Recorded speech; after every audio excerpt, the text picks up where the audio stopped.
The fog that night lay upon Baker Street like a muffler, deadening even the clip of hansom wheels to a cautious whisper.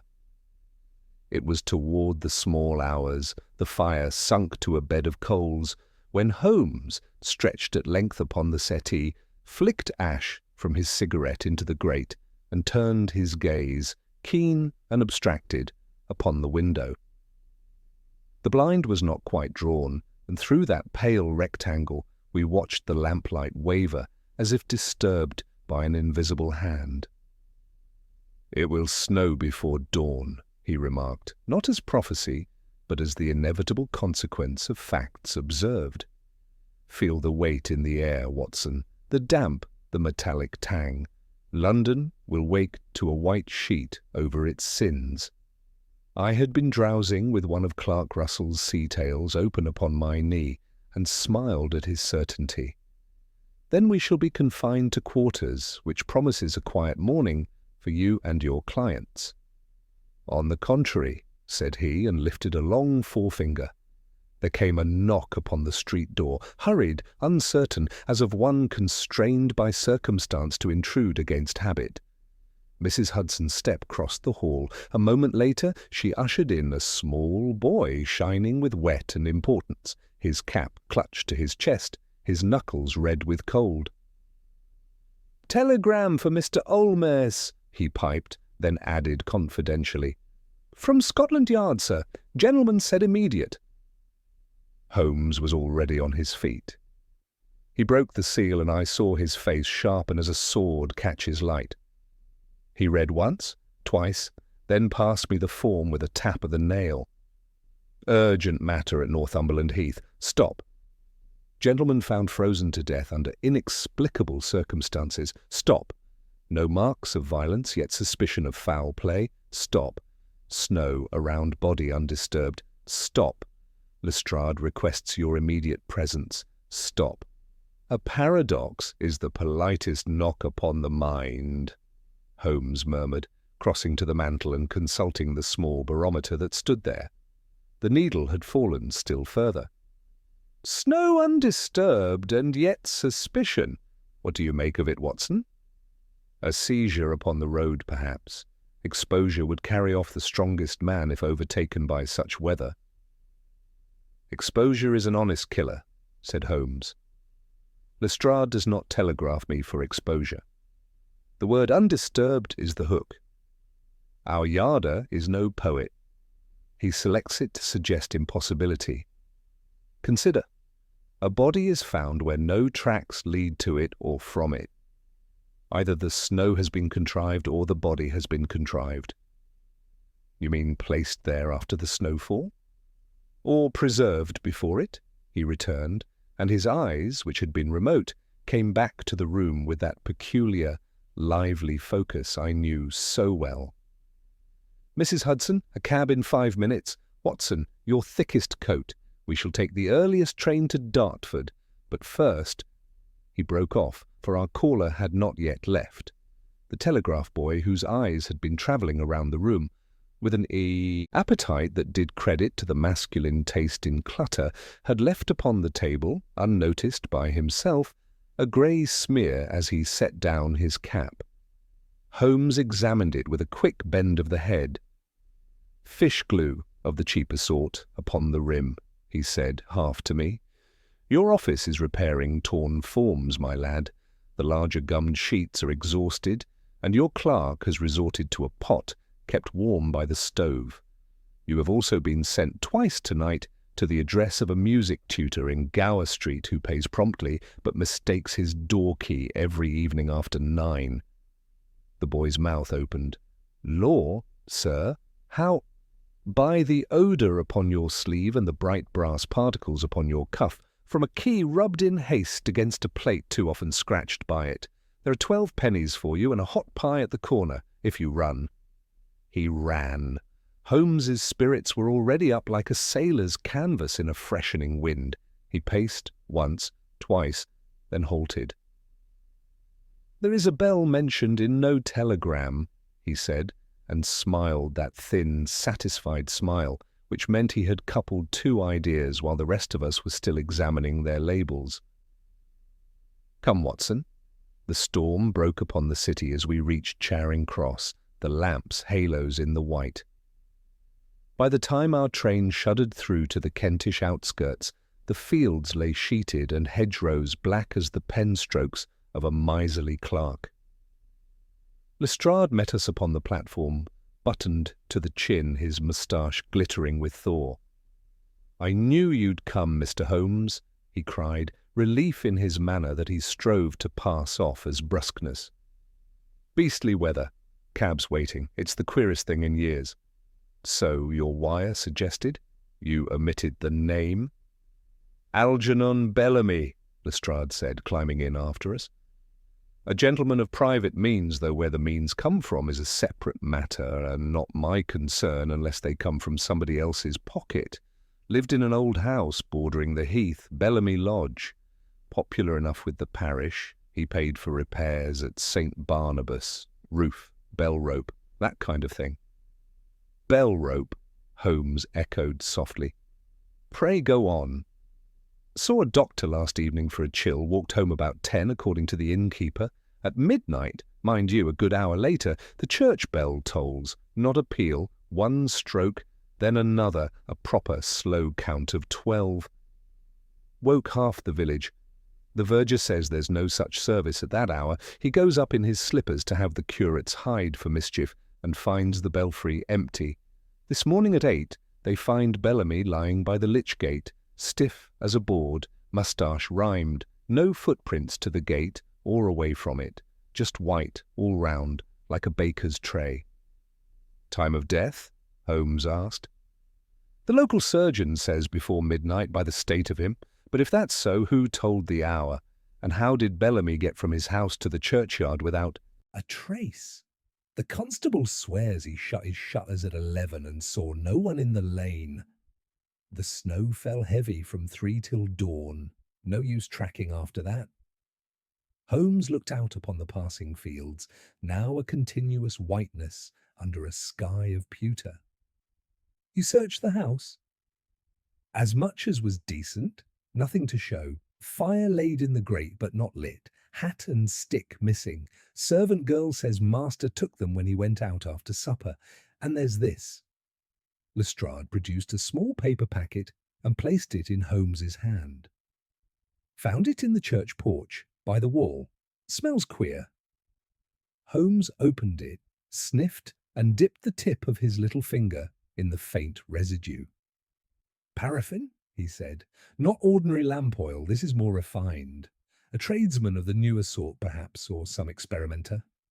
And a trace, yes, of coal tar, which means it has been stored in an old paint tin."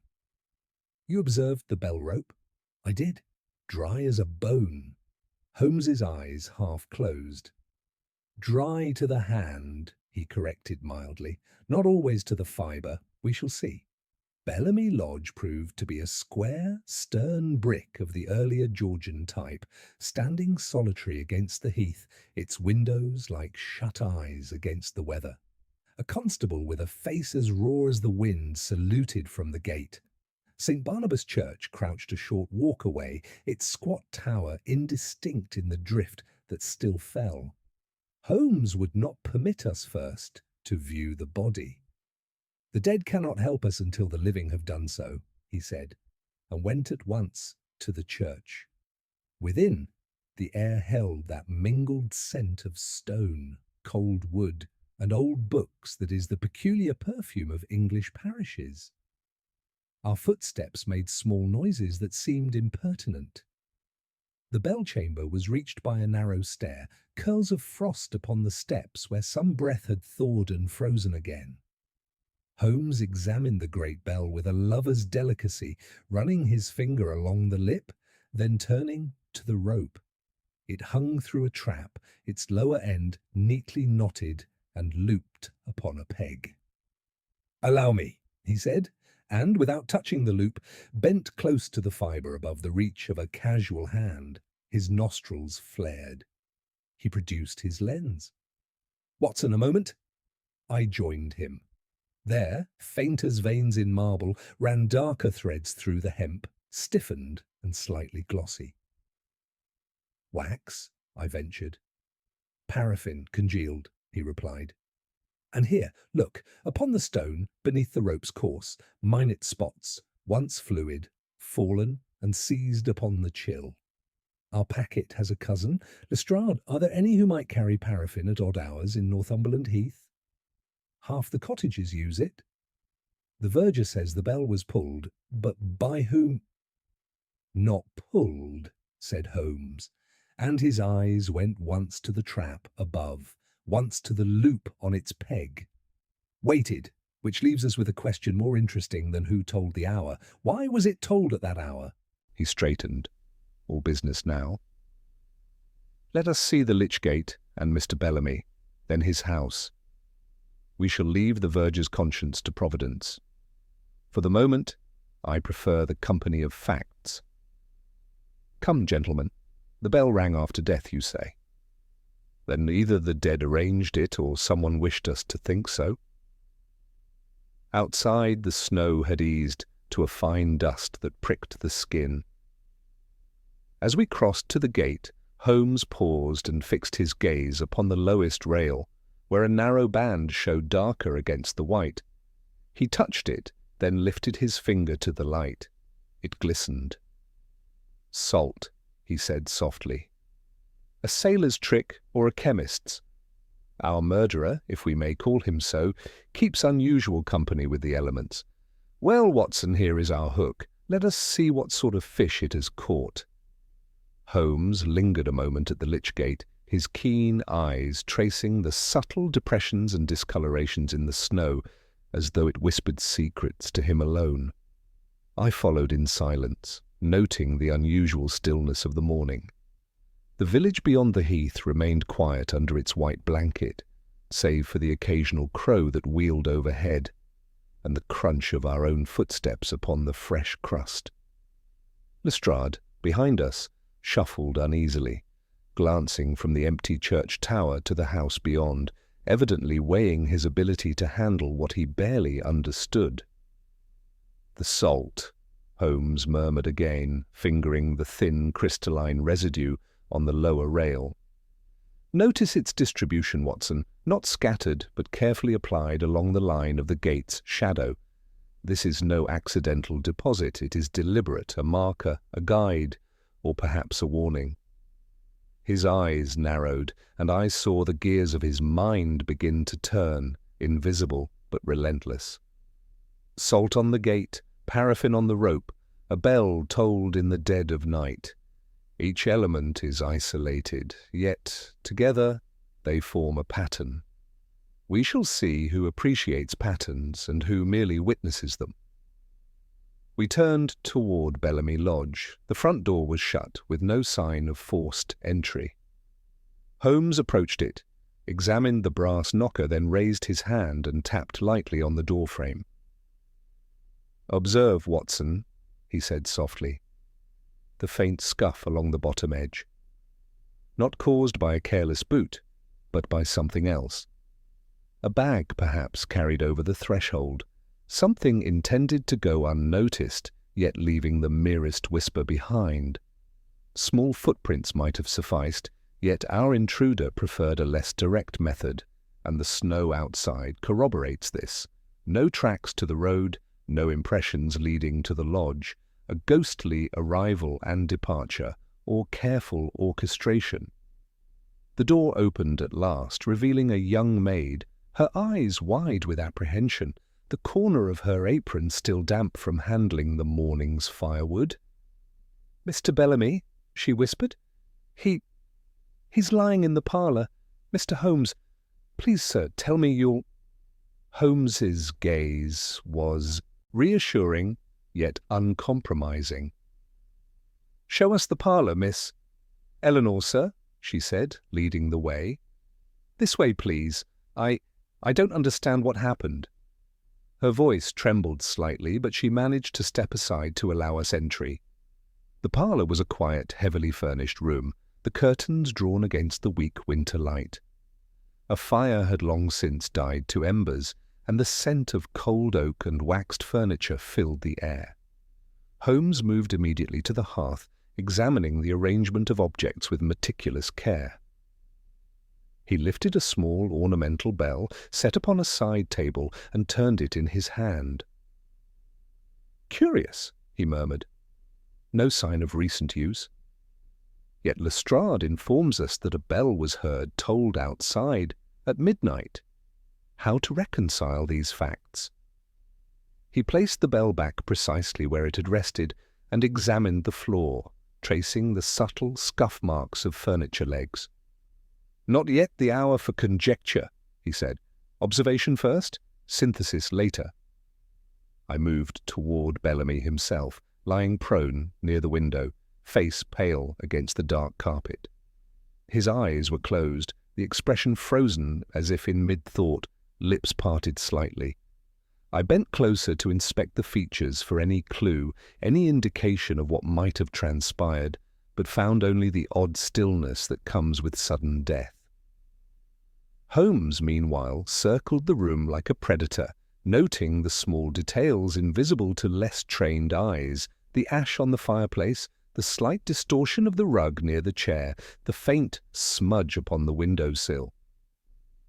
"Note, Watson, the lack of disturbance," he said, pointing. "No overturned chairs, no sign of struggle. If foul play occurred, it was accomplished with precision and planning. Bellamy's movements were unimpeded until the moment of his final act, whatever it may have been. Look closer at the window frame. Minute scratches, angled from above. Perhaps a glance from a child, a pet, or a ladder, though none has been reported. Curious." Lestrade shifted uneasily. "You think someone did this inside the house, then took him out to the lich gate?" "Impossible, sir. The snow would have caught tracks." Holmes shook his head, but without comment, his focus absorbed elsewhere. I could sense the tension building as his thoughts raced ahead of our own, piecing together invisible threads. Holmes next examined a small writing desk where a faint trace of wax upon the blotter caught his attention. "Paraffin again," he noted. "Same source as the rope in the tower. Our saboteur, or perhaps merely the agent of circumstances, has left a signature in the wax. But why? To confuse, to mislead, or to announce himself?"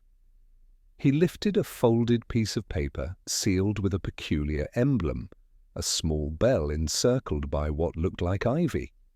"A symbol repeated," he said, eyes glinting. "Bellamy may have received warnings or invitations or threats. Each has its own signature, each designed to be interpreted by a particular mind. And we must be that mind." I glanced at the maid, Eleanor, who stood pale and hesitant. "Did Mr. Bellamy receive letters, sir?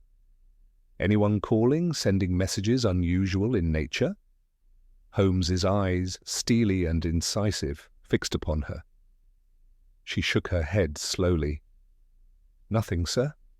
Only parish matters and a few tradesmen." Her lips quivered. "But he was nervous last evening, yes, very nervous. He checked the locks and he kept glancing at the bell in the hall. Always at it. And once he whispered to himself, 'I don't know what. I only heard, it will not rest.'" Holmes' eyes flicked to me. "Hear that, Watson? A hint, perhaps, or a fragment to mislead? It is exactly such half-utterances that conceal the deepest truths." He stooped to inspect the floor near the hearth. Here, a narrow line of dark granules, fine and irregular, not salt, not soot, tiny metallic particles, brass filings from the work of a locksmith or craftsman. Our intruder has touched the lodge, handled its mechanisms. Watch for those who understand locks and bells, Watson. There lies a lead more profitable than any the yard could supply." He stood, suddenly moving to the window. Through the drift, the tower of St. Barnabas loomed like a silent sentinel. "Consider the impossible, Watson. A bell tolled in the dead of night, a man found in the cold hours before dawn, footprints missing, wax and salt as signatures. Each is a puzzle, each a clue. They are coordinated, deliberate, and, most significantly, crafted for observation by one trained eye. Our quarry may be unseen, but he is speaking, and we must learn to listen. Lestrade muttered something about parish superstitions, but Holmes's sharp glance silenced him. "The only superstition worth considering," he said, "is that men are guided by fear or hope. We must disregard the rest. Let us see Bellamy's study and the bell-rope mechanism in the tower more closely. If there is genius in this design, it will reveal itself there." The three of us followed Holmes to the study, and as he opened the door, the room seemed smaller, more intimate, and yet filled with an air of expectation. The firelight flickered across the polished surfaces, catching on instruments and papers alike. Holmes moved to the window first, studying the drifts and railings outside, then the bell rope hanging in the corner, still unused but ominous in its presence. He traced the rope upward, noting the loop, the knot, the faint residue of wax. "Our mystery grows," he said softly. "But every growth has a pattern, and every pattern can be unravelled." I observed him silently, fascinated and unsettled. There was a tension in the air, as if the house itself awaited the first move in a careful game. Holmes, with his eyes gleaming, moved among the furniture, bent to the floor, tapped upon walls, sniffed at objects, measured shadows. Each gesture was deliberate, each glance full of hidden logic. Lestrade fidgeted beside me, but Holmes appeared oblivious to both, his mind already far ahead in the labyrinth of reasoning. Finally, he turned. "Watson, Lestrade, the hour grows late. Our next steps are clear: the church tower, Bellamy's study, and the surrounding grounds. Every inch must be observed, every item questioned. There are no accidents in this case. The bell rang after death, yes, but it also tolled for the living, and we must be those who answer." The snow fell lightly outside, muffling the world beyond the windows. And in that quiet I could feel the pulse of the investigation quicken, the first threads of a complex tapestry beginning to interlace. Holmes was already several steps ahead of us, his mind alive with invisible calculations, a hunter tracking prey that had not yet shown itself. The mystery was young, yet it whispered promises of ingenuity, peril, and revelation, and I knew we had only begun to uncover the truth of the bell that rang after death. Holmes insisted we leave the warmth of Bellamy Lodge for the raw expanse of the heath, where the snow lay pristine, except for the occasional scrape of wind along the fence posts. He carried with him a small leather satchel, in which I suspected he had secret instruments, magnifying lenses, tweezers, perhaps a small chemical kit. Lestrade followed with a gait hesitant and stiff, as though every footstep were a negotiation with the elements, and I brought up the rear, careful to observe not only what Holmes pointed out, but the subtle expressions that flitted across the constable's face. As we approached the churchyard, the lych gate loomed with an austere, almost accusing air, its beams dark against the white ground. Holmes halted, eyes scanning the perimeter as though reading a text invisible to the ordinary man. He crouched briefly, examining the fine dusting of snow beneath the wooden posts. "Look here, Watson," he said, pointing to a delicate indentation along the base of the right post. "Too regular for natural compression.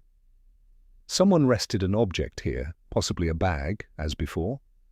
The height and position suggest a calculated placement. Our perpetrator is meticulous and understands balance and weight." He touched the snow lightly with a gloved hand, then sniffed it. "No ordinary soil, faint traces of soot. Perhaps from a small stove or fireplace. They moved quickly, yet with care." I peered at the site, but nothing struck me save for the whiteness, so immaculate it seemed, untouched. If he carried something, why leave no footprints? I asked. Holmes turned his gaze to the tower, noting the delicate slope of the roof above the belfry. Watson, not all traces are left upon the earth. Some are borne above it, in air, in the suspension of motion. Our man, if man it was, understands the physics of placement, the invisibility of careful timing. He paused, eyes glinting. We shall examine the rope again, but this time in light of method. And before that, the grounds. We circled the tower, Holmes inspecting every edge of the structure, tapping lightly on beams, brushing fingers across the faint discoloration in stone. His lens caught a fine residue along the base of the steps, powdered chalk, mixed with something metallic. Graphite, Watson, and finely powdered lead. Our intruder handled metal, worked with weights and levers, or is practiced in delicate mechanics. I would wager a skilled artisan, perhaps one who has knowledge of bell mechanisms or horology. He straightened, scanning the surrounding heath. Observe the position of the lodge, the church, and the lich gate. A straight path from one to the other would have left marks in the snow. The absence of such marks confirms my suspicion. Our intruder moved along a convoluted route, exploiting shadows, drifts, and perhaps pre-laid boards or planks.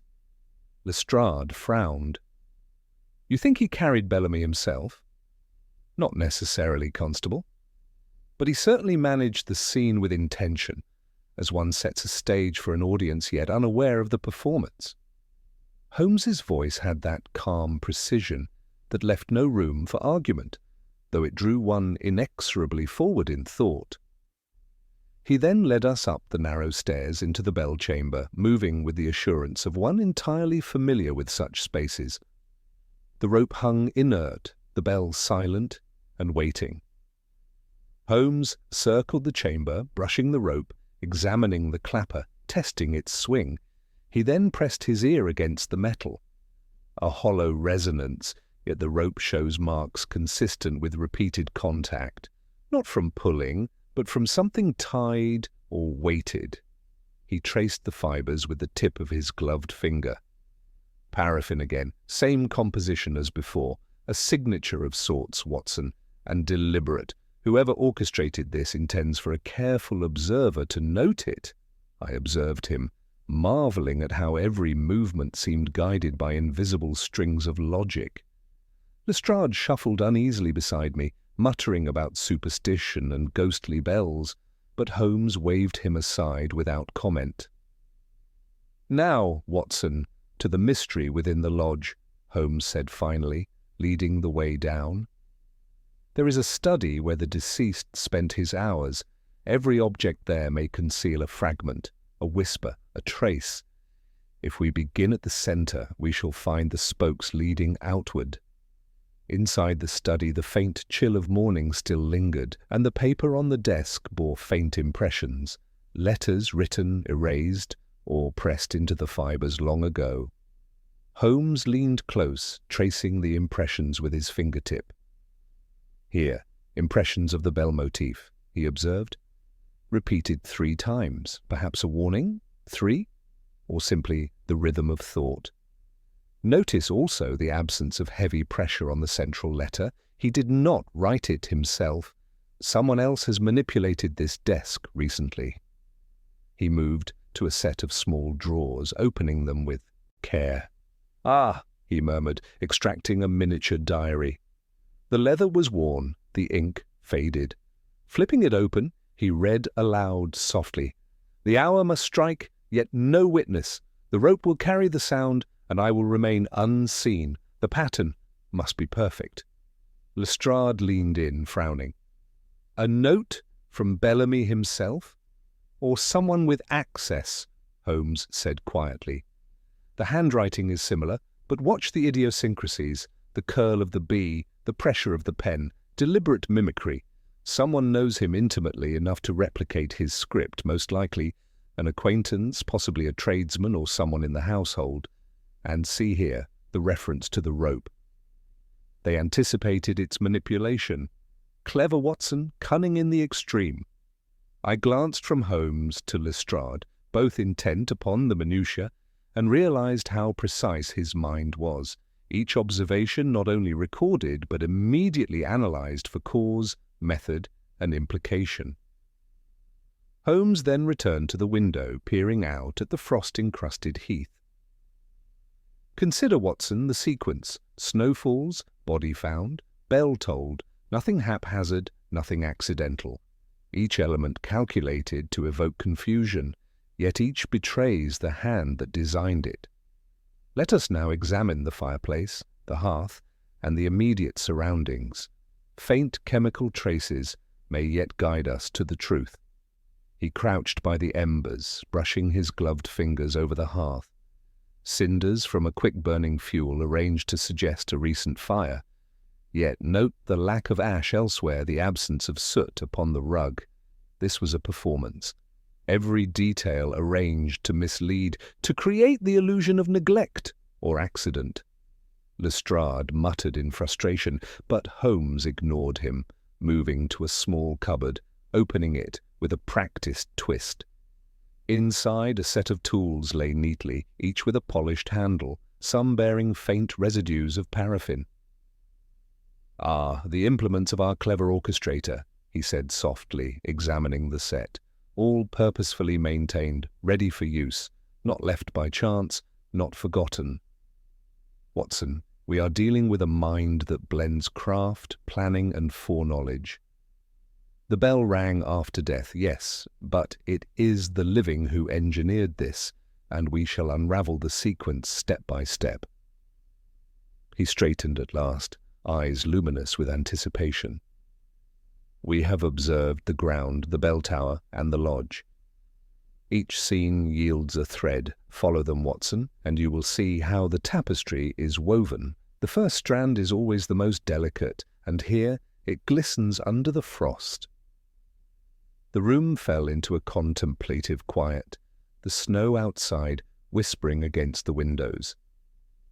Holmes moved to the desk once more, fingertips tracing invisible lines of logic, and I realized that with each passing minute the puzzle was drawing us inexorably toward revelation. The case of the bell that rang after death was no simple affair. It was a labyrinth of human cunning, deliberate misdirection, and hidden truths, and in that still frost-laden room we began to follow its first intricate corridors. Holmes stood before the hearth, motionless, as though the dying embers whispered secrets that only his mind could interpret. The faint ticking of a clock filled the silence, punctuated now and then by the distant moan of the wind sweeping across the heath. Lestrade shifted impatiently, his boots squeaking faintly on the polished floor, but Holmes raised a finger for quiet, eyes still fixed upon the fire's faint orange glow. Then slowly he knelt, brushed the ash with the back of his hand, and turned toward me. "Watson," he said softly, "have you ever noticed how truth leaves no grand footprint, but rather a series of infinitesimal impressions, each nearly invisible until aligned in order?" His voice had the crispness of a man who has reached a conclusion that astonishes even himself. "Our friend Bellamy died not by chance, nor by confrontation. He was lured, perhaps willingly, into enacting a precise sequence of events designed by another. A performance, not a murder of impulse." Lestrade grunted. "Performance or not, Mr. Holmes, he's dead, and someone's behind it. But where's your murderer hiding? There's no tracks, no struggle, no sign of entry." "Exactly," Holmes interrupted with quiet intensity, "because the scene was not meant to conceal a murderer, Lestrade. It was meant to conceal intent. Whoever arranged this wanted us to search for a man, while the true culprit hides within the act itself." He rose and crossed to the window, brushing away the frost on the pane with a gloved hand. The heath lay silent beyond, the faint outlines of the church and its belfry forming dark shapes against the dim sky. "We must look not for footprints, but for preparation. an artifice made before the snowfall, a mechanism built to act without human touch. I followed his gaze, a chill creeping through me. You believe the bell rang mechanically, Holmes?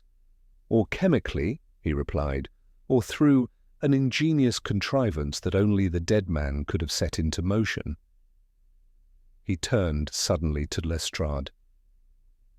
You mentioned, did you not, that the verger swore the belfry was empty when he ascended? Yes, sir, said Lestrade. He found the place quiet and cold, the rope still swinging slightly as though someone had just left it. Holmes nodded, his lips curving in satisfaction.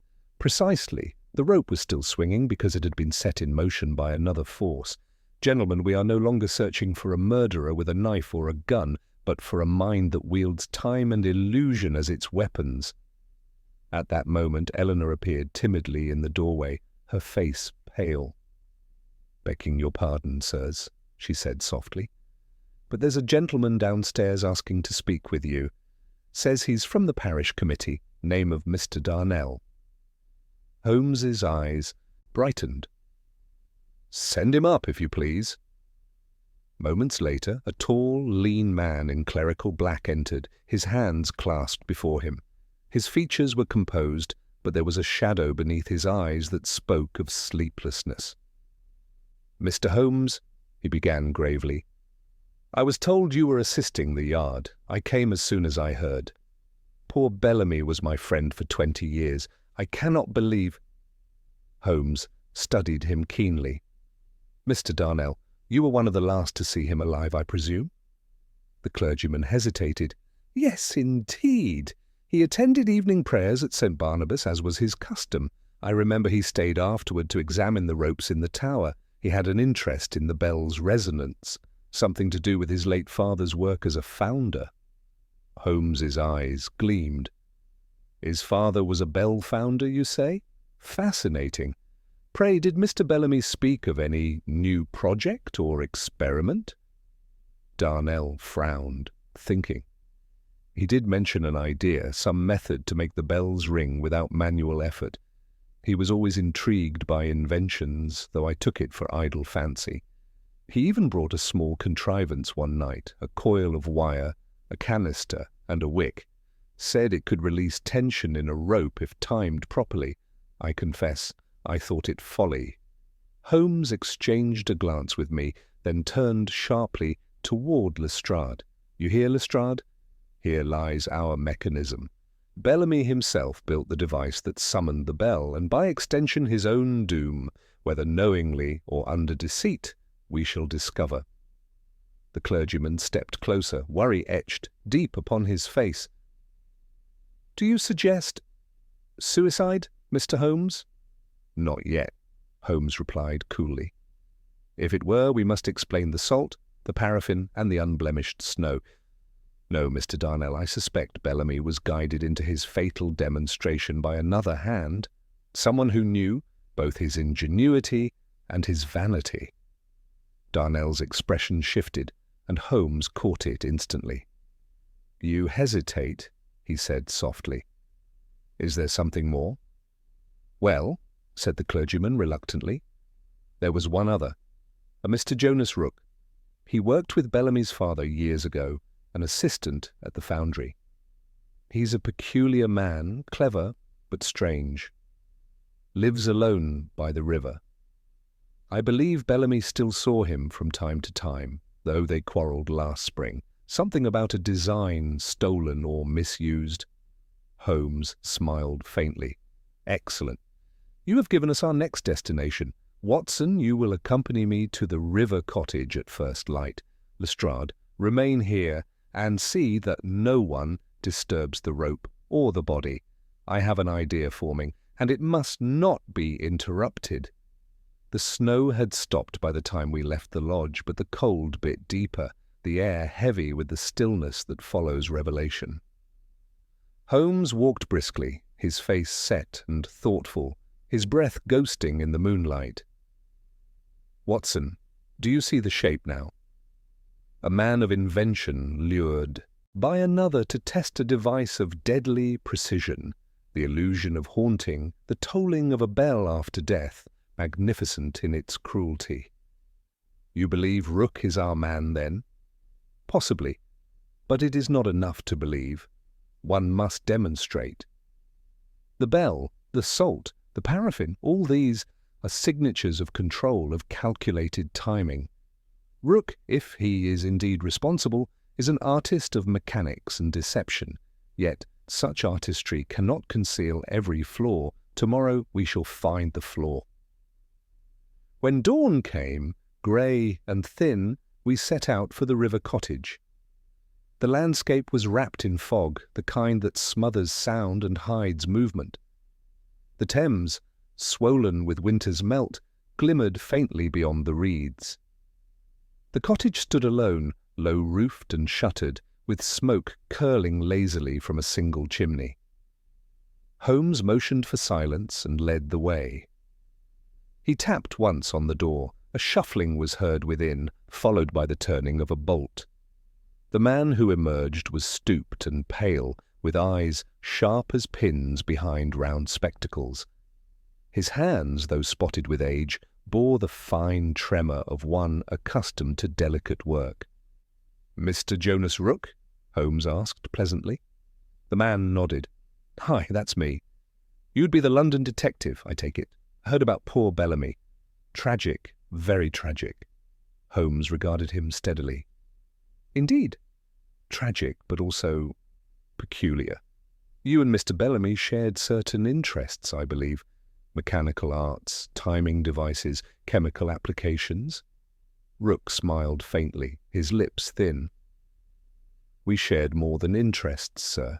We shared secrets, but perhaps some things are better left buried beneath the snow."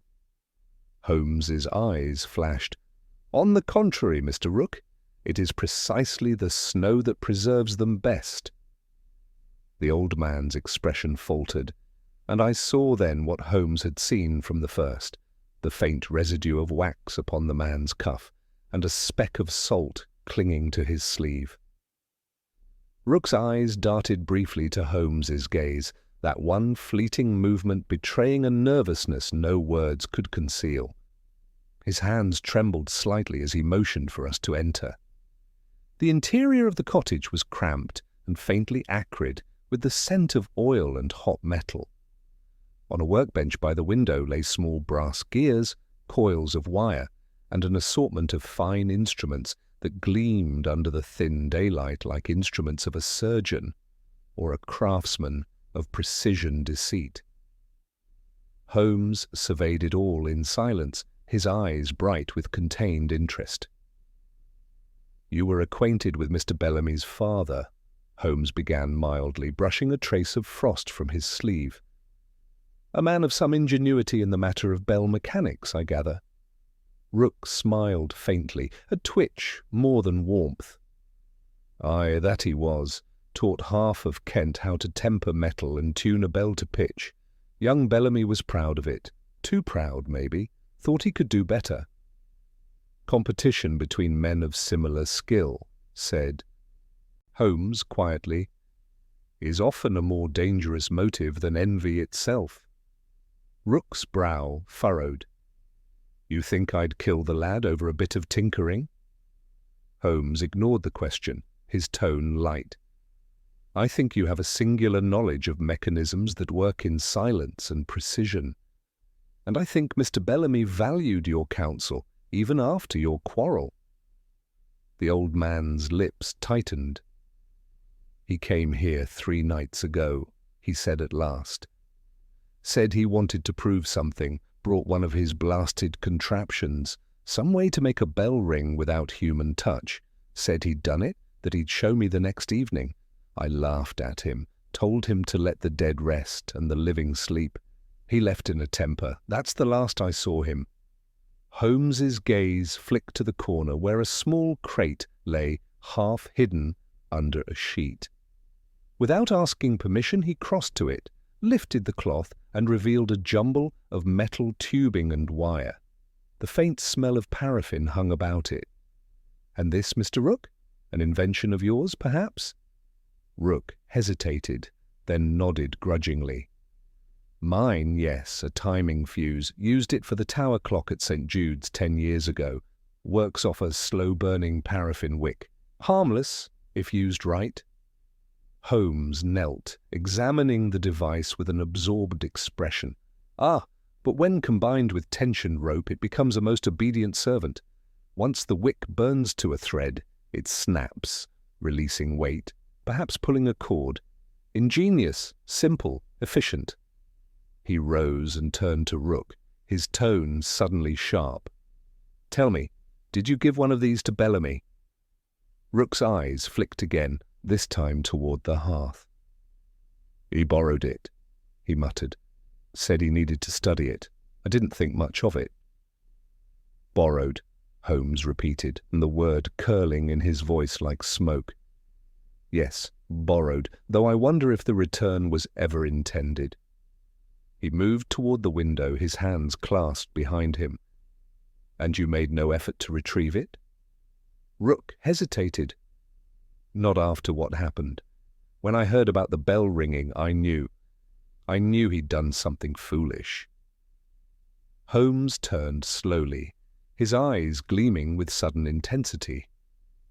"Foolish indeed, but not his folly alone, Mr. Rook. A contrivance so precise, so dependent upon calibration, Bellamy could not have mastered it without guidance. Someone corrected his errors, someone who knew the wick's length, the coil's friction, the tension of the bell rope. That knowledge, sir, is yours alone." Rook's jaw tightened. "You've no proof?" "Proof?" Holmes echoed softly. "Oh, proof will come, for now we have sequence and motive, and those are the scaffolding of truth." The silence stretched. Rook's hand brushed the edge of the work table, scattering filings like dust over the floor. Holmes's eyes flicked to them, registering every motion.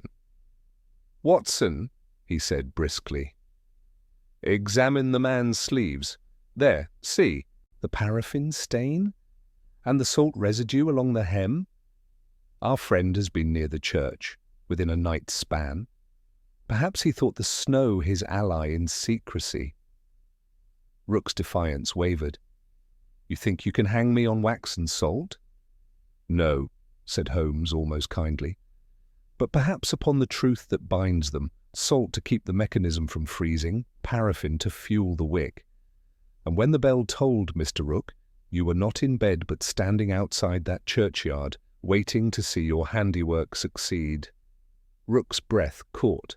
The ticking clock seemed louder now. Then he laughed, a thin, rasping sound. "You think too much, Holmes. Bellamy was obsessed. He built his own death. You can't blame me for his madness." "Perhaps not," Holmes said softly.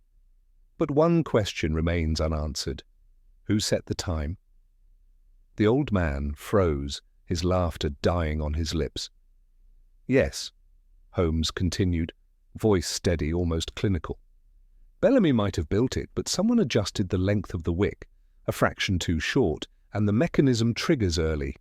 You, Mr. Rook, had the knowledge to ensure the bell rang not at dawn but at midnight, precisely as Bellamy stepped through the gate.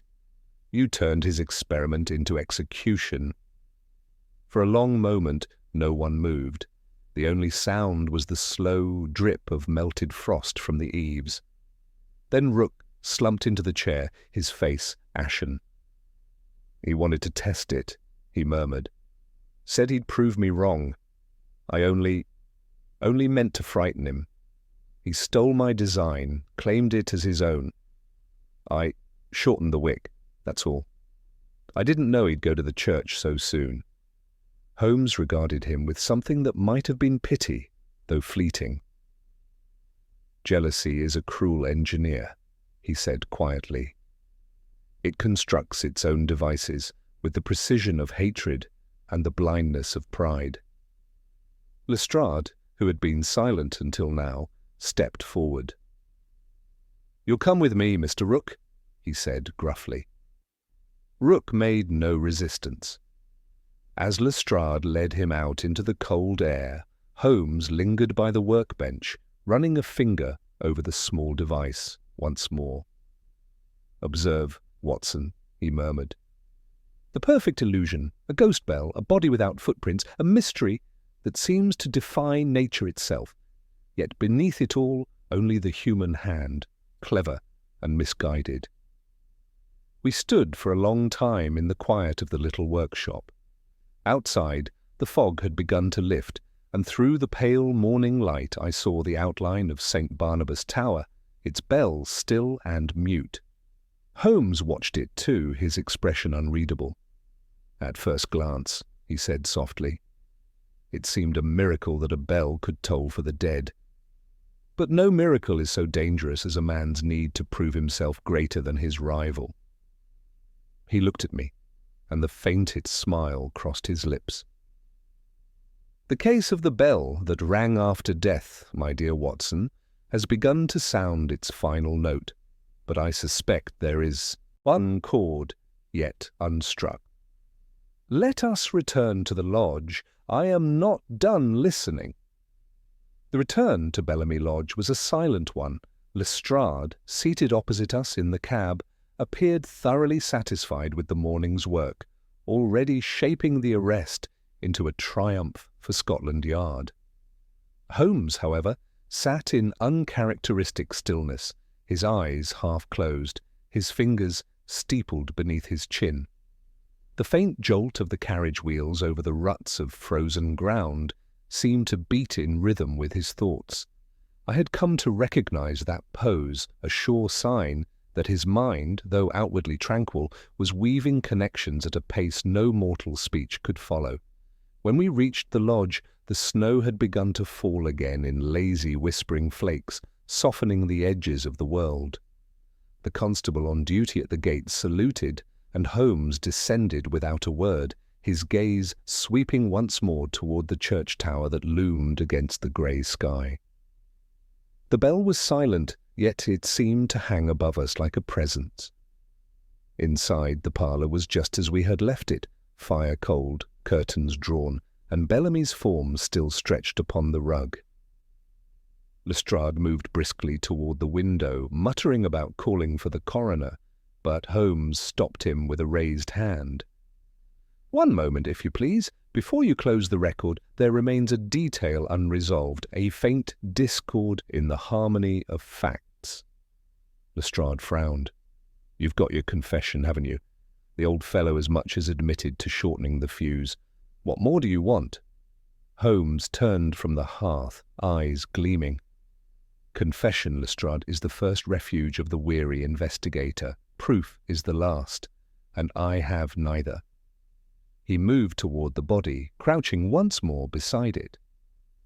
"Observe, Watson, our victim lies here, near the window, fully dressed, as though preparing to leave or having just entered. His walking stick lies by his hand, but note the soles of his boots." I leaned closer, following Holmes's gesture. "Clean," he continued, "utterly clean, though he was found outside by the gate in melting snow. A man carried there, perhaps? Hardly. His coat shows no drag marks, no soil. A paradox, and one that Rook's confession does not address." Lestrade shrugged. "Maybe he cleaned them before going out." "Ah, but not after," Holmes replied, rising swiftly. "Had he walked across that frozen ground, the salt and paraffin residue would have marked the leather, yet these are immaculate. Therefore, he did not step from this house into the snow. The question then becomes, when did he leave it?" The inspector's patience frayed. "You're talking in circles, Mr. Holmes." Holmes smiled faintly. "Circles, yes. One might even say the very same shape as a bell." I saw his gaze travel upward, as though he were looking not at the ceiling, but beyond it, to the tower that crowned St. Barnabas. His expression grew distant, calculating. Rook's device may have triggered the toll, but Bellamy's death, that was timed differently. Before Lestrade could protest, Holmes turned abruptly toward the door. "Watson, fetch my case. We're going back to the tower." The climb was colder this time, the air sharper. Within the belfry, the silence was thick enough to hear our own breaths. Holmes examined every inch again, the rope, the pulley, the narrow hatch that opened to the parapet. He moved with quick, deliberate precision, testing each beam, each joint, until he paused by the trap door that led to the stairs. "Watson, a light, if you will." I struck a match and held it close. Holmes bent, examining the iron latch that secured the trap. "There," he said softly. "Do you see this thin, dark line along the hinge? Not rust, oil, fresh, and mixed with paraffin. Someone handled this recently, yet the verger swears he locked it after the bell was inspected." He straightened, his expression sharpening. "Which means that after Bellamy's death, someone entered this place, not Rook, who claims to have remained outside, but another, and the question becomes, why return to the scene of one's own deception unless to alter it?" Lestrade rubbed his chin. "You're saying someone tampered with it after the murder?" "Not murder, Lestrade. Misdirection. A play upon time itself." Holmes's voice dropped to a murmur, each word deliberate. The mechanism was real. The bell tolled as planned. But the death did not occur when it tolled. Bellamy was already dead before midnight. I started. "Then who placed the body by the gate?" Holmes turned toward me. "Exactly, the one who stood to gain most from the illusion." Rook's confession was too pat, too eager. He admitted only what we could have proved and nothing more. Yet there was another, one who stood beside him, unseen. Lestrade looked bewildered. "Another? But who?" "The clergyman," Holmes said quietly. "Mr. Darnell." "Just so." He began pacing, the echo of his boots lost in the cavernous dark. "Consider the evidence. Darnell knew of the device, of the argument between Rook and Bellamy, and of Bellamy's experiment that night. He also had unrestricted access to the church and the bell tower. It was he who first spread the tale of the bell tolling at midnight. No one else heard it directly. The verger, awakened by Darnell's alarm, reached the belfry only after the sound ceased. A single witness, an emotional testimony, and we believed the hour was struck. But what if the bell rang not at midnight, but earlier? What if the good vicar told it himself to complete the illusion and secure his own alibi? Lestrade's eyes widened. "You're saying Darnell killed him?" Holmes's gaze hardened. "Bellamy was a benefactor to St. Barnabas, generous to a fault. He funded repairs, paid for restorations, and entrusted his will to the parish. Yet rumour has it that the church's accounts have long been unsettled. Darnell feared exposure. Bellamy's new invention, a mechanism to automate the tolling of bells, threatened to remove the need for costly upkeep, thereby revealing certain discrepancies. And when Bellamy confided his plan to Rook, Darnell saw both opportunity and scapegoat. He moved to the rope, running his hand along its rough fibres. Darnell encouraged the quarrel between the two men, knowing Rook's temper. He persuaded Bellamy to demonstrate the invention that night, and after Bellamy tested the fuse, probably within the church itself, Darnell struck him down, transported the body to the gate while the snow was still soft, and tolled the bell manually to feign the posthumous call. Rook's mechanism was then retrieved and hidden until morning, when Darnell planted the evidence to implicate his rival. It was brilliant, if not for the boots. "The boots?" Lestrade echoed. "Clean souls betray the truth," Holmes said quietly. "The killer wiped them before placing the body outside, forgetting that the snow would tell no tale of its own. His oversight undid the illusion of timing, a human failing amid mechanical perfection." We stood in silence. The snow beyond the belfry windows drifted sideways now, as though the world itself was shifting. Holmes drew a deep breath. "Come, Lestrade, have Darnell brought from the rectory at once. You will find in his study a small parcel wrapped in cloth, the missing wick and timing coil, and on his right glove a trace of paraffin identical to that on this latch. When we emerged into the open air, the daylight had grown pale and thin. I felt the weight of the revelation settle upon me like the snow itself, light in touch but heavy in accumulation. Holmes stood for a long moment, his face turned toward the church. "The bell that rang after death," he said at last, "was never a miracle, Watson. It was the echo of a man's guilt disguised as divine mystery. Yet, as ever, the truth rings clearest when struck by reason." He turned, the faintest glimmer of satisfaction in his eyes. "Come, my dear fellow, let us see if the good Reverend Darnell's conscience proves as fragile as his contrivance." The rectory stood on the far edge of the village, half hidden by a line of black yews whose branches scraped the windows like accusing fingers. As we approached, dusk had already begun to fall, the air thick with that peculiar stillness which precedes a storm.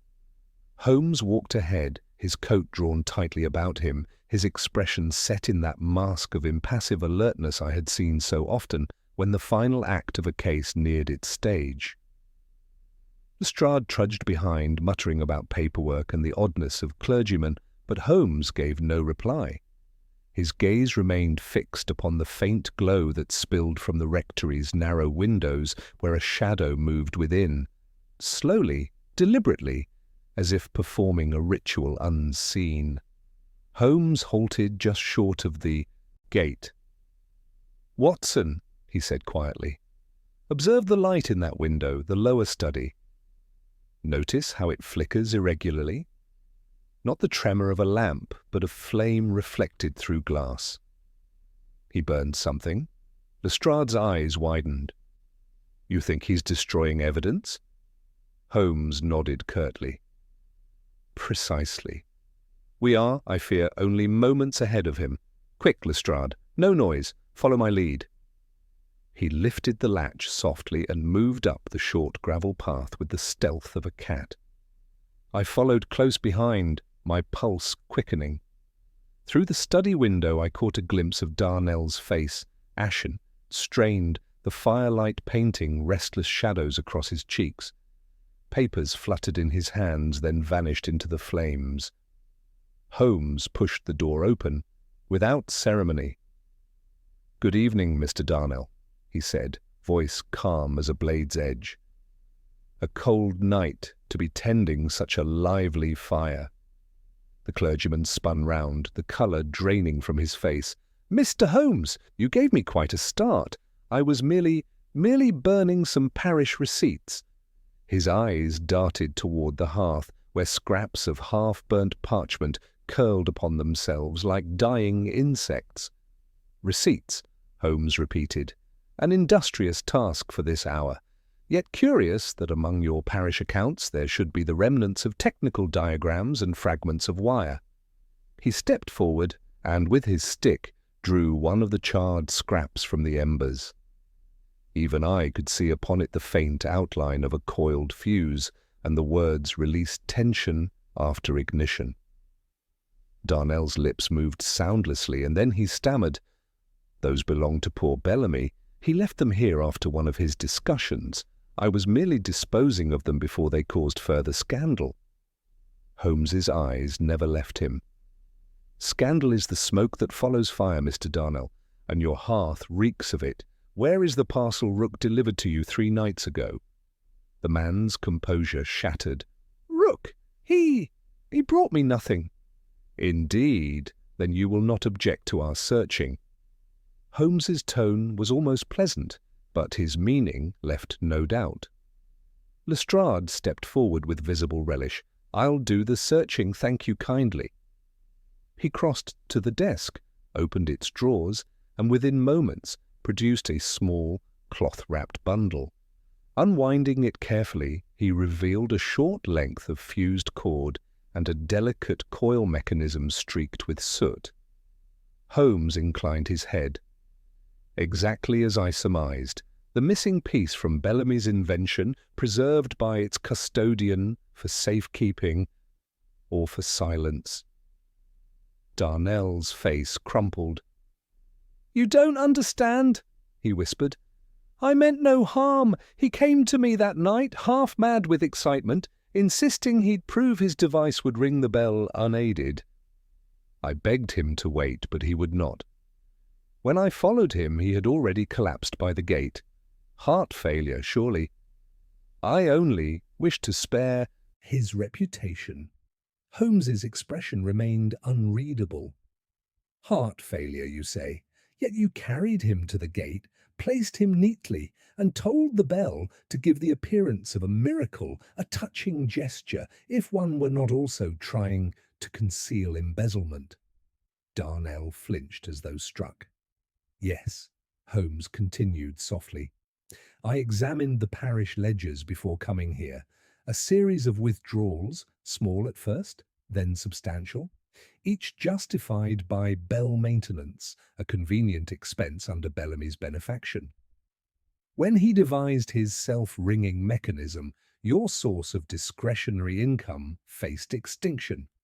His death at the very moment of demonstration preserved your reputation, but it also ensured his discovery died with him. You staged a supernatural marvel to distract from a very earthly fraud.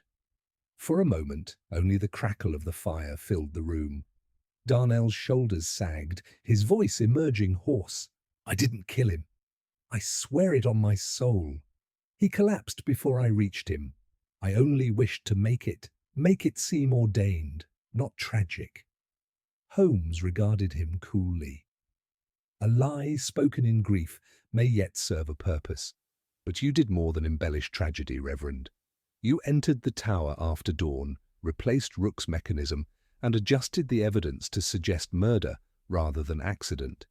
You feared the Yard would trace the design to your parish acquaintance, and in your panic you made the fatal error of oiling the latch, thus leaving the very proof of tampering. Lestrade stepped forward, grim satisfaction in his tone. That'll do, Reverend. You'd best come quietly. But Darnell did not move. He stood staring into the fire, his features hollow. You think me wicked, Mr. Holmes, he said finally. But I sought only to keep faith alive. The people here, so weary, so hopeless, they needed a sign. I gave them one. The bell that rang for the dead. It made them believe again. Holmes's voice was soft, almost pitying. You built your faith upon deception, sir, and like all such structures, it cannot endure the truth. Darnell's lips trembled. Perhaps not. But when that bell tolled, the village knelt. Even now they call it a miracle. Then let them keep their miracle, Holmes said after a pause. Lestrade will see to the matter of your accounts, and the law will weigh your intentions. But remember, Reverend, no bell rings without a hand to set it swinging, whether mortal or divine. Lestrade led him away, his boots echoing down the narrow hall. When the door had closed behind them, Holmes remained by the fire, gazing at the charred diagrams that still smouldered faintly upon the grate. Watson, he said quietly, there is a peculiar melancholy in such cases. Men set traps for one another and then fall into them themselves. Rook's vanity, Darnell's fear, Bellamy's pride, each tugged the same rope, and together they told their own undoing. I watched him in silence, feeling the weight of the evening press down upon us. Outside, the storm broke at last, wind rattling the windows and scattering the last remnants of snow across the heath. Holmes straightened his collar and turned toward the door. Come, my dear fellow, he said briskly. Lestrade will have enough glory for a sermon, and Mrs. Hudson will worry if we miss our supper. Let the bells sleep. It has rung enough for one night. And as we stepped out into the cold darkness, I thought I heard, far across the heath, a faint metallic whisper. No more than the wind in the tower, but it seemed, for a fleeting instant, like the dying echo of the bell that had tolled after death. The wind howled across the heath as we made our way back toward the inn that evening. The snow now swept into long, uneven drifts.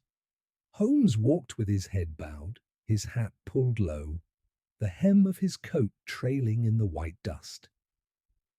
The lamp he carried cast a trembling glow upon the road, throwing our shadows far behind us, elongated and uncertain.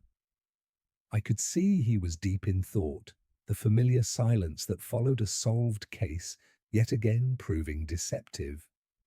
For when Holmes was quiet, his mind was rarely at rest. At last, as the warm glow of the inn came into sight through the mist, I ventured to speak. "You're not satisfied, Holmes," I said quietly. "Though Darnell's confession has closed the case in the eyes of the law, I can tell it has not in yours." He stopped, turned slightly, and regarded me through the snowflakes that drifted between us like ashes. "You read me well, Watson," he said. "The Reverend's guilt is moral, not mortal. His deception was born of desperation, not malice. Yet there remains an element unresolved, one final piece in this intricate mechanism that does not fit the rest." "Surely you do not doubt the sequence now?" I asked. "Rook built the device, Bellamy tested it, Darnell concealed the truth. What could be missing?" Holmes began walking again, slower this time, his voice low but sharp. "Motives may align, Watson, yet their expression rarely does. Consider, Bellamy's boots were spotless, his body frozen, his death apparently natural.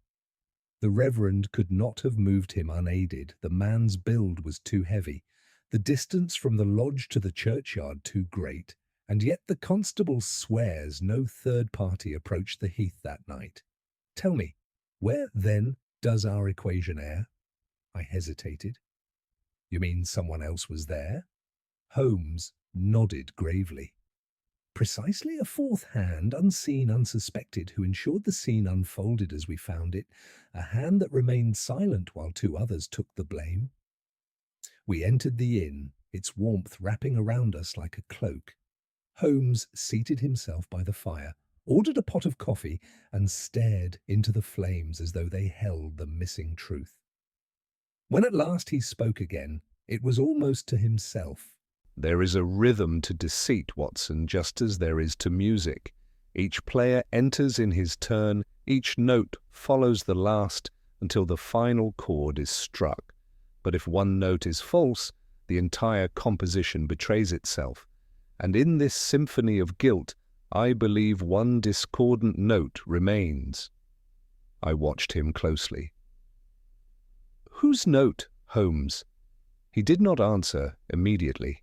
Instead, he drew from his pocket the charred fragment of parchment we had taken from Darnell's fire.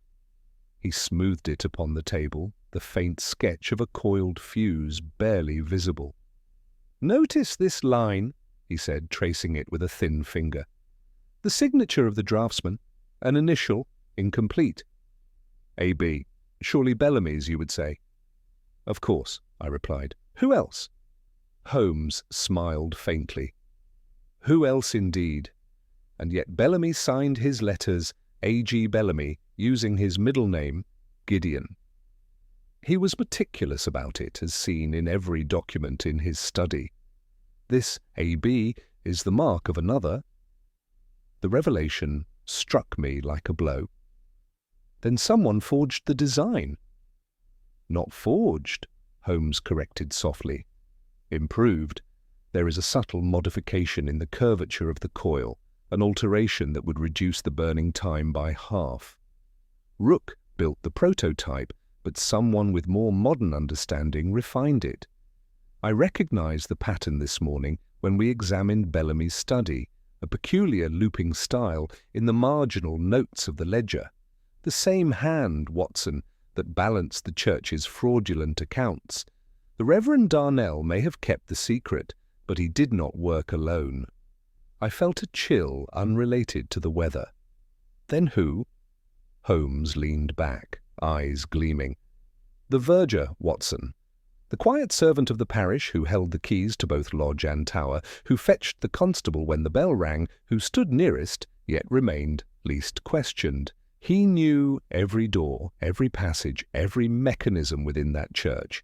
It was he who placed the body, perhaps at Darnell's instruction, or perhaps in pursuit of his own design. Before I could reply, a sharp rap sounded at the inn door. The landlord entered, his face pale. "Beg pardon, gentlemen," he stammered, "but there's trouble at the church. The verger, he's missing. His house is empty and they found footprints by the riverbank leading to the water." Holmes rose at once, his voice firm. "Fetch your lantern, Watson. The case is not over yet." We followed the landlord back into the storm, the wind now rising to a mournful pitch. The snow had thickened, swirling in ghostly eddies about the gravestones. The church loomed ahead, its tower black against the restless sky. Holmes's lantern cut a narrow beam through the darkness, revealing the frozen path that led to the river. The prints were clear enough, one man, heavy-set, walking with purpose. At the bank's edge, they stopped abruptly. The ice there had broken, dark water, swirling sluggishly below. Lestrade met us, breath steaming in the cold. "He's gone, Mr. Holmes. Left his coat behind and his boots half buried in the drift. Looks like he walked straight in." Holmes knelt, studying the boots. "No," he said quietly. "Not walked in, dragged in. There are two sets of impressions here, the other lighter, narrower. Someone accompanied him to the edge." Lestrade swore under his breath. "Then who finished him off?" Holmes rose slowly, his gaze fixed on the tower. "A man desperate to erase the last witness. Darnell knew the verger's silence had been bought with complicity, but guilt is a fickle companion. The moment we left him, he went to tidy the loose end." "Then he's still in the rectory?" I asked. Holmes shook his head. "No, he's beyond fear now." He turned toward the church, where the faint sound of a bell rope creaked in the wind. For an instant I thought the bell itself moved, though no hand was upon it. Holmes strode forward, threw open the door, and ascended the narrow stair. When we reached the belfry, the truth hung before us. Reverend Darnell, motionless, suspended from the rope that once tolled for Bellamy. His face was calm, almost serene, the faint scent of paraffin lingering in the air. Holmes removed his hat, his expression grave. "He has rung his final sermon, Watson. The bell that tolled after death has claimed its last penitent."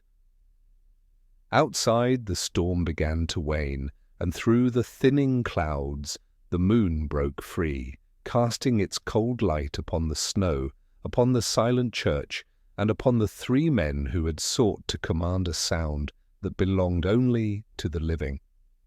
Holmes stood in the doorway, his voice low and distant. "The machinery of deceit, my dear Watson, once set in motion, has no break. It rings until it breaks." The scene within the belfry lingered in silence long after Lestrade had ordered the constables to cut Darnell down. The air hung thick with the mingled scent of rope fibre and lamp smoke, and through the cracked shutters the moon's reflection glinted faintly on the river below. Holmes stood motionless beside the fallen clergyman, his profile outlined in the cold blue light. For the first time in hours, he spoke not a word. When he finally did, it was in a tone stripped of triumph, the quiet resonance of reflection. "The machinery is complete now, Watson," he said. "The last wheel has stopped." Lestrade, ever eager to assert authority, shifted uneasily. "That settles it, then." He took the coward's way. "We'll tidy up the paperwork and let the parish bury him decently." Holmes gave a faint shake of his head. "Cowardice, Lestrade, implies choice. I think you will find that Darnell made none. Observe the knot, tied too expertly for a trembling hand. See also the bruising along the wrist. He struggled against restraint, not despair. The Reverend did not take his own life. Someone hastened the end. Lestrade blanched. You mean murdered? Here, after we'd all left? Precisely. Holmes's eyes moved to the floor, where faint smears of salt marked the flagstones. Once again, our phantom leaves its calling card. The revelation chilled me to the bone. But who, Holmes? Surely all parties are accounted for. Bellamy dead, Rook in custody, Darnell here. Holmes raised his hand. All but one, Watson, the verger. Lestrade frowned. But he's gone. You said yourself the footprints led into the river. Holmes knelt, examining the marks anew. I said they ended at the river, not that they began there. The heavier impressions at the edge are Darnell's. He was forced to the bank. The lighter set, made by finer boots, led him back. No man drowns himself and then walks away. We left the tower and followed Holmes into the open night. The snow had hardened into crusts that crackled underfoot, the moonlight turning the heath to silver. Holmes moved swiftly, his lantern beam sweeping across the frozen ground until it paused upon a narrow trail leading eastward toward the line of trees. The prints there were shallow but deliberate, each step measured as if the maker knew how to hide weight. Come, Holmes murmured. Our ghost takes a material form at last. We advanced for nearly half a mile, the air so still we could hear the creak of our own boots. At length the path ended before a small outbuilding, a carpenter's shed belonging to the church. Holmes pushed the door open, and the lantern's glow fell upon a scene of dreadful order. Coils of wire, small jars of paraffin, and sheets of mechanical drawings lay neatly arranged upon the workbench.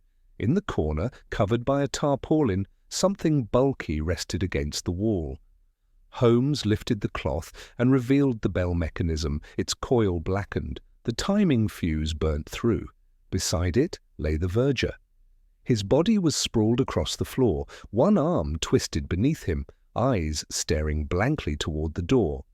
A dark stain spread beneath his head, and the faint smell of burnt powder filled the air. Lestrade swore softly. Good Lord, he's shot himself. Holmes bent low, studying the position of the pistol near the man's hand. Shot, yes, but not by himself. The angle is wrong, the powder burns absent upon his sleeve. Someone stood over him and fired, placing the weapon afterward for appearance's sake. He looked up, his face illuminated sharply in the lamplight. The sequence is clear now. Darnell lured here to silence his accomplice, only to find the accomplice had anticipated betrayal. There was struggle, then murder, perhaps mutual. Guilt and greed always devour their own. Lestrade stared, pale and sweating. Then that's the end of it. They're both gone. Nearly, Holmes said, voice distant. But not quite. For if you examine these plans, you will see additions neither Bellamy nor Rook ever conceived. This coil, see the etching on its base? The same AB signature, but engraved after the metal cooled. Someone had both access and patience enough to claim ownership after the design succeeded. My heart quickened. And who, Holmes? He turned the piece beneath the lantern, revealing a faint inscription along the rim. A. Bellamy and Son. Good heavens, I breathed, but Bellamy had no son. Not acknowledged, Holmes corrected quietly. Yet the parish register at St. Barnabas lists an Arthur Bell, employed as verger these past 2 years, formerly apprenticed in London as a foundryman. The Reverend knew it. Indeed, he kept the secret to preserve the family's reputation. That was the true bond between them.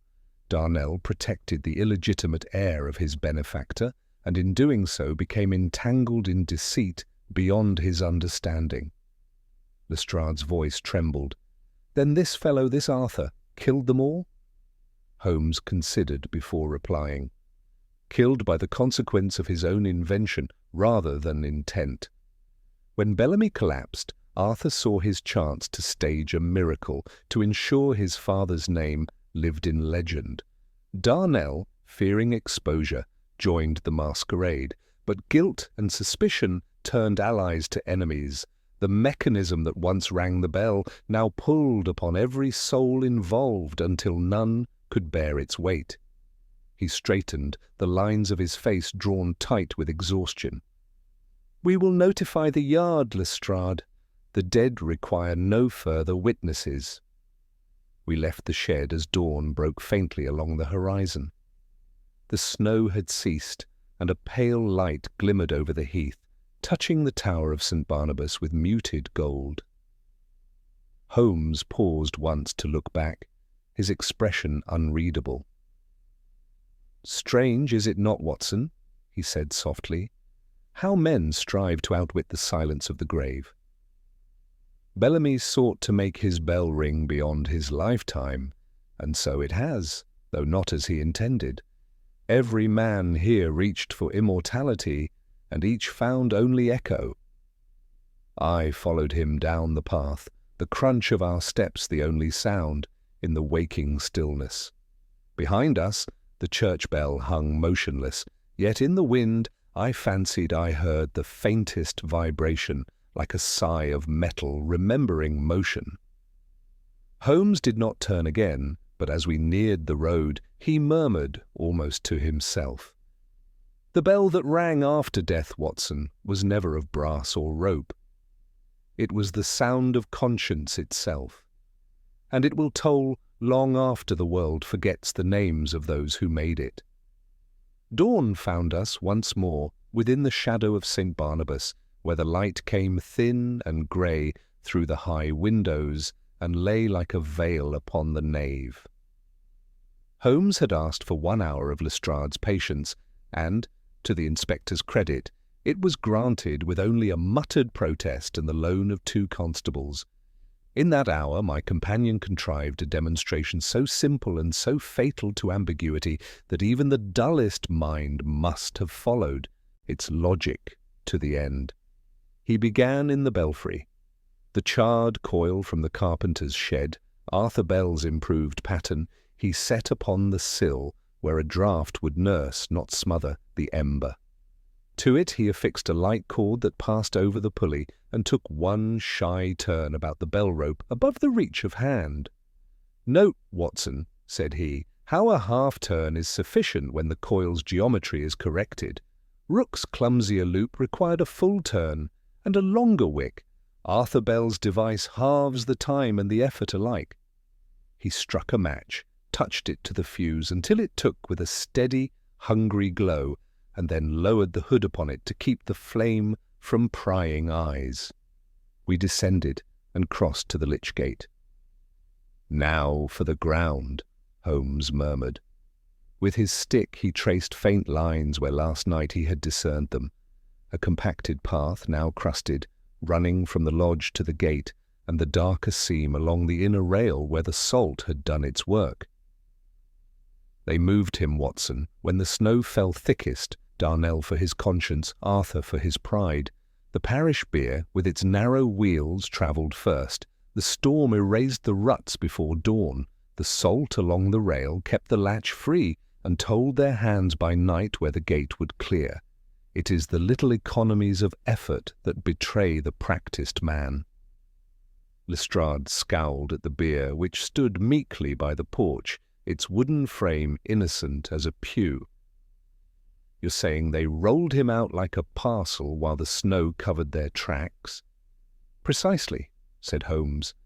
"Bellamy never left his carpet under his own power. His boots were wiped in the scullery and never set down in the drift.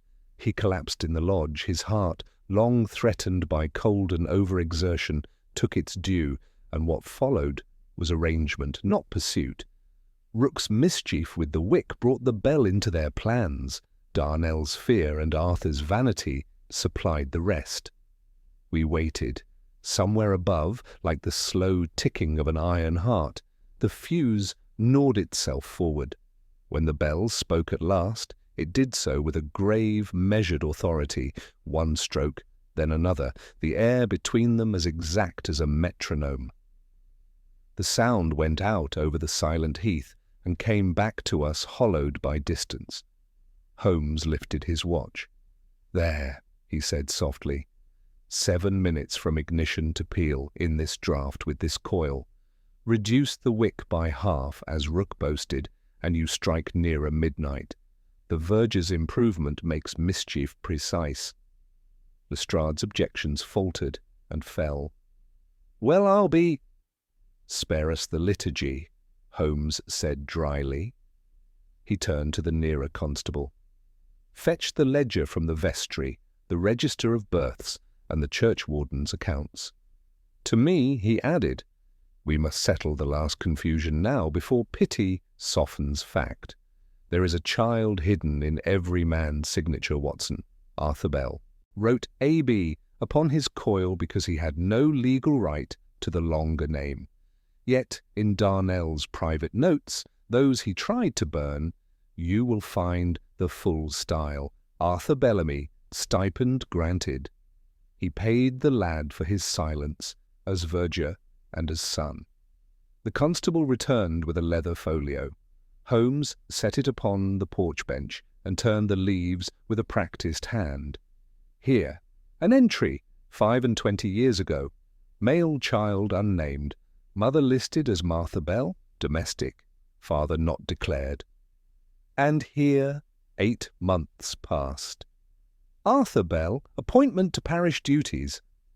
The purse strings beside it tell their own tale. Bellamy's alms were son's wages in all but name.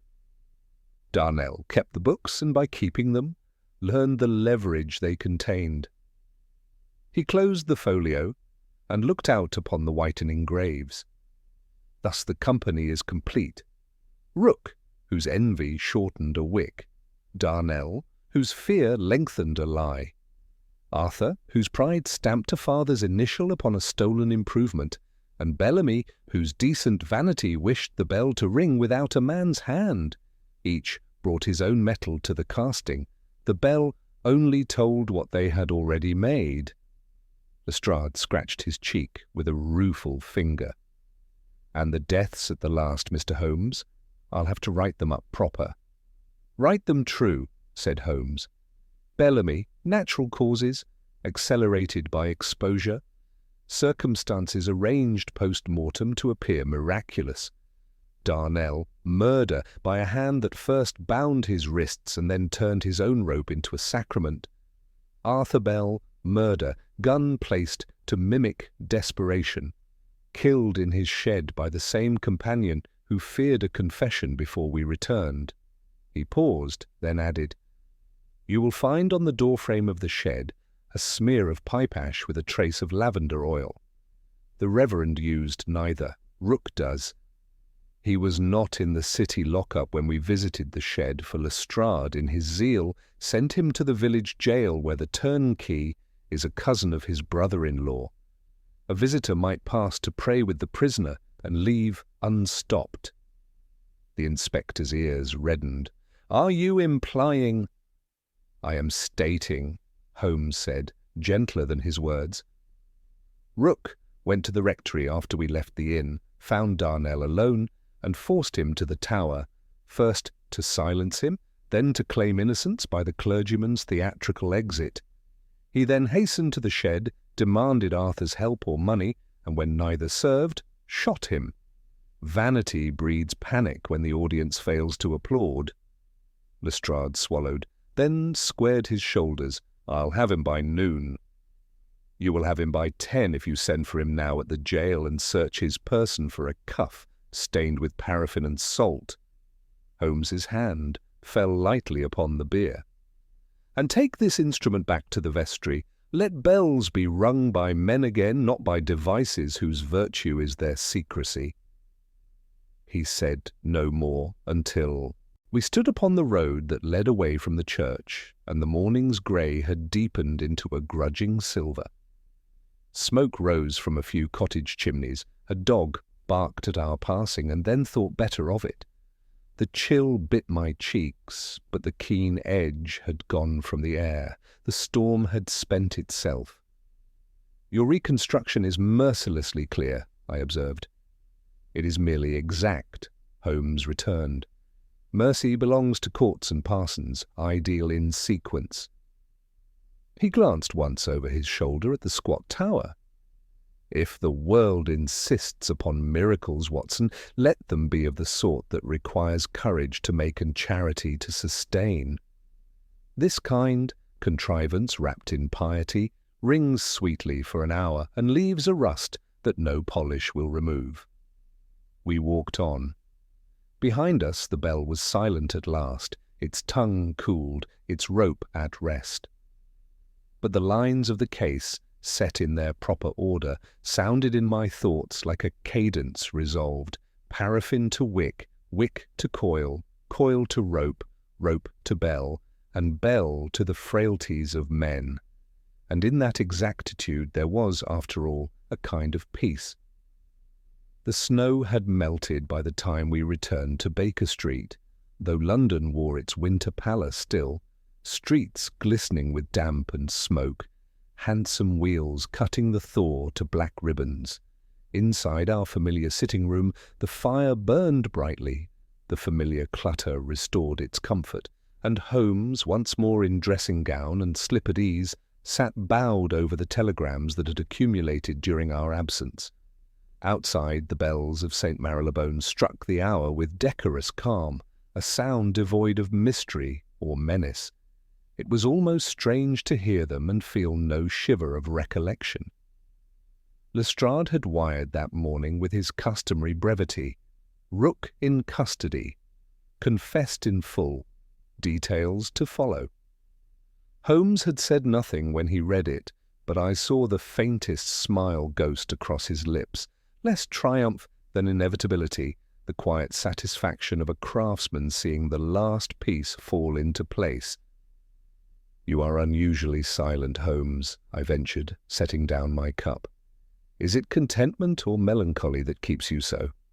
He looked up at me through the haze of cigarette smoke, his eyes clear and penetrating as ever. "A mixture of both, perhaps. There is little joy in a case that ends where it must, rather than where one wishes it might. Justice, Watson, is a stern mistress. It seldom leaves room for grace." I leaned back in my chair. "Still, the matter is settled. Bellamy's name will be cleared, Rook will hang, and Darnell's deceit exposed.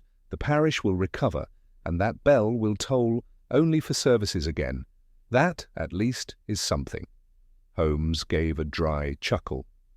"Do you think so? I wonder. The villagers will continue to speak of their miracle long after the Yard has filed its reports and the courts have forgotten the name. Legends, my dear fellow, are more enduring than truth. They have the advantage of pleasing the heart." He rose, restless as ever when reflection overtook him, and moved toward the window. The weak sunlight glimmered on the wet panes. Bellamy sought to cheat mortality by mechanical ingenuity.